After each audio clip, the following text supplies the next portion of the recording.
A Prince George's County Council member is accusing his colleagues of putting developers' interests ahead of the interest of the county's residents. The fallout centers around the future of Bowie's Freeway Airport and plans for a large residential development. One council member says the council is violating its own laws as it rushes for approval. Prince George's County Bureau Chief Tracy Wilkins has our story. The family that owns Freeway Airport in Bowie wants to sell and have the land developed. The original proposal was to amend the agricultural rural zoning area just on this land to allow for some 800 homes.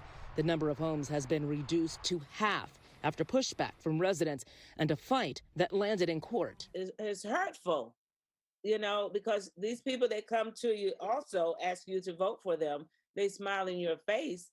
And then they turn right around and do this to the community. These people are among the coalitions of county residents who have come together to fight the current county council's many attempts to change land use, even if it violates zoning and what residents want. They're doing everything against the citizens. The practice has gotten worse, according to council member Tom Dernoga, who's among the minority bloc of the all-Democratic council, but will be in the majority on the new council in a few months. Suddenly, right around the time of the election, when it became clear that there would not be a pro-development council, the process was completely shortened so that the current council could make the decisions and most likely benefit developers. Dernoga, who is also an attorney, says the process the county is using to quickly allow for the Freeway Airport development is actually illegal and could put the council back in court. And unfortunately, everybody involved has picked the wrong process.